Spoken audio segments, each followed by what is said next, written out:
Hello all, welcome back to our channel Tanya to guide. ఈరోజు UGC నెట్కి ఎట్లా apply చేయాలి ఏంటి అనేది నేను ఈ వీడియోలో చాలా డీటెయిల్గా ఎక్స్ప్లెయిన్ చేస్తాను. అండ్ మరీ లెంతీగా కూడా వీడియో లేదు, చాలా సింపుల్ అండ్ షార్ట్గా చెప్పాను.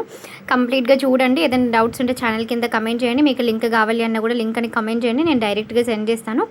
అండ్ అలాగే ఇంత మంచి యూస్ఫుల్ కంటెంట్ మీకు అందరికీ అందిస్తున్నందుకు ఛానల్ని కంపల్సరీగా సబ్స్క్రైబ్ చేసుకొని సపోర్ట్ చేయండి, సో దట్ ఇంకొంచెం ఎక్కువ మోటివేషన్ వస్తుంది. So let's get started. First of all UGC నెట్కి సంబంధించిన వెబ్సైట్ లింక్ అయితే ఇస్తాను కదా, దానిపైన ట్యాప్ చేయండి. ఆ తర్వాత మీకు క్లిక్ హియర్ టు అప్లై అని కనిపిస్తుంది. సో దానిపైన క్లిక్ చేస్తే ఇంతకుముందుకు ఈ ప్రాసెస్ లేకపోయేది, కానీ ఇప్పుడు ఉంది. మీ ఆధార్ నెంబర్తో కానీ మొబైల్ నెంబర్తో కానీ లాగిన్ అయితే చేయాలి.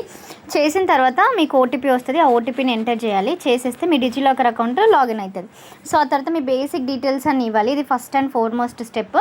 Like first name, last name, father name, date of birth ఇవన్నీ చెక్ చేసుకోండి. ఆ డీటెయిల్స్ అన్ని ఇచ్చేసిన తర్వాత మీకు ఇన్ని ట్యాబ్స్ ఇట్లా అంటే 10 రిలేటెడ్ ఫామ్స్ మీరు అన్నీ కంప్లీట్ చేయాలన్నమాట. కాంటాక్ట్ డీటెయిల్స్, పర్సనల్ డీటెయిల్స్, మీ డిజేబిలిటీ కానీ, ఓకే, క్యాస్ట్ సర్టిఫికేట్ నెంబర్ అవన్నీ ఎంటర్ చేయాల్సి ఉంటుంది. సో నెక్స్ట్ ఇక్కడ క్యాస్ట్ ఏంటి అనేది చూస్ చేసుకోండి. Caste certificate in case SC కానీ వేరే కేటగిరీస్ వాళ్ళైతే క్యాస్ట్ సర్టిఫికేట్ నెంబర్ ఎంటర్ చేయండి అని అడుగుతుంది. సో అది మీరు ఎంటర్ చేసేసేయాలి. అండ్ తర్వాత ఫోటోగ్రాఫ్, సిగ్నేచర్ అవన్నీ ఎంటర్ చేయాలి.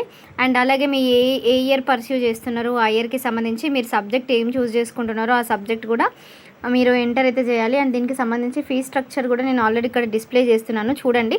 చాలామందికి ప్రాబ్లం ఎక్కడ తెలుసా, డీటెయిల్స్ ఫిల్ చేయడం దగ్గర కాదు, కానీ సర్టిఫికేట్స్ అప్లోడ్ చేసేటప్పుడు సైజ్ అనేది కరెక్ట్గా మెయింటైన్ చేయరు. ఆ సైజ్ కరెక్ట్గా లేక మీ ఫామ్ అనేది సబ్మిట్ చేయలేకపోతారు అనమాట. సో అదొక్కటి క్రాస్ చెక్ చేసుకోండి. నేను ఫేస్ చేసిన ప్రాబ్లం ఏంటి అంటే, నేను వన్స్ లాగిన్ చేసిన తర్వాత almost half of the form అయిపోయింది, బట్ నాకు ఓటీపీ రాలేదనమాట. సో అప్పుడు నేను అర్థం చేసుకుంది ఏంటంటే, మేబీ సిగ్నల్ లేదేమో అనేసి మళ్ళీ ఫ్రెష్గా ఫామ్ స్టార్ట్ చేశాను. అండ్ అప్లికేషన్ చేసేటప్పుడు కొంచెం ప్రాపర్ ఇంటర్నెట్ కనెక్షన్లో ఉండండి.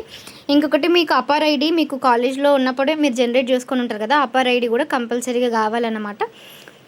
అండ్ అలాగే లైవ్ క్యాప్చర్ అడుగుతుంది అనమాట. మీరు అప్లై చేస్తున్నప్పుడే నార్మల్గా స్కాలర్షిప్స్కి ఇట్లా అడుగుతుంది. సో ఇప్పుడు కూడా దీనికి కూడా ఇట్లనే అడుగుతుంది. లైవ్ స్కాలర్షిప్ అంటే లైవ్ ఫోటోగ్రాఫ్ పెట్టి జస్ట్ ఐస్ని బ్లింక్ చేయాలన్నమాట. సో అది క్యాప్చర్ చేసుకుంటుంది. నెక్స్ట్ పీడబ్ల్యూడీ వాళ్ళైతే పీడబ్ల్యూడీ సర్టిఫికేట్కి సంబంధించి కూడా మీరు మెన్షన్ చేయాలి. ఇన్ కేసు ఎస్ అయితే, లేదు అంటే లేదు. దానికి సంబంధించిన డాక్యుమెంట్ అయితే అప్డేట్ చేయాల్సి ఉంటుంది. సో ఇది రిమైనింగ్ ఆల్ బేసిక్ డీటెయిల్స్ చూస్తేనే మీకు అర్థమైపోతుంది. అండ్ ఇంకొక మెయిన్ థింగ్ ఏంటి తెలుసా, మీరు నెట్కి అప్లై చేసేటప్పుడు మిమ్మల్ని ఇక్కడ అడుగుతుంది అనమాట, do you want to apply for only assistant professor JRF అని. సో 3 టిక్ చేసుకొని పెట్టుకోండి. కొంతమంది ఒక్కటే పెడతారు, కానీ 3 పెట్టండి. ఇన్ కేస్ JRF రాకపోయినా అసిస్టెంట్ ప్రొఫెసర్గానైనా చేసుకోవచ్చు కదా. సో అదొకటి. And city centre, language of the paper అవన్నీ కూడా చూస్ చేసుకోండి.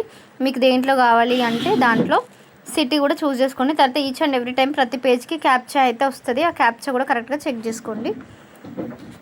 సో ఇక్కడ మీకు చూపిస్తున్నాను కదా, సిటీ సెంటర్స్, సిటీ స్టేట్స్ ఏంటి అనేది అవన్నీ కరెక్ట్గా చూస్ చేసుకోండి. ఆ తర్వాత మీకు క్వాలిఫికేషన్ డీటెయిల్స్, తర్వాత అడిషనల్గా మీరు ఏదైనా డీటెయిల్స్ ఇంతకుముందుకు నెట్ సెట్ కనుక రాస్తే వాటి డీటెయిల్స్ కూడా అడిషనల్గా యాడ్ చేయాలనుకుంటే యాడ్ చేయొచ్చు. తర్వాత ఫోటోగ్రాఫ్, సిగ్నేచర్, ఆ తర్వాత సబ్మిట్ చేయడమే. అండ్ ఇది డౌన్లోడ్ చేసుకోండి ఈ అప్లికేషన్ ఫామ్. చేసుకునేటప్పుడు మీకు do you want to send this to your mail అని అడుగుతుంది. సో మీకు మీ రిఫరెన్స్ కోసము ఈ కన్ఫర్మేషన్ పేజ్ ఏదైతే ఉంటుందో అది మీ మెయిల్కి కూడా కావాలి అనుకుంటే మెయిల్కి కూడా సెండ్ చేసుకోండి. ఈ వీడియోలో నేను జనరల్గా ఏమేమి కావాలి ఏంటి అనేది మాత్రమే చెప్తున్నాను, డీటెయిల్గా ఎవ్రీ స్టెప్ చెప్పట్లేదు. ఎందుకంటే ఇది ఆల్రెడీ చేస్తున్నప్పుడు మధ్యలో రికార్డ్ చేసింది, సో అందుకోసమని. ఏదైనా డౌట్స్ ఉంటే మాత్రం డెఫినెట్లీ అడగండి, I will definitely reach out. Thank you.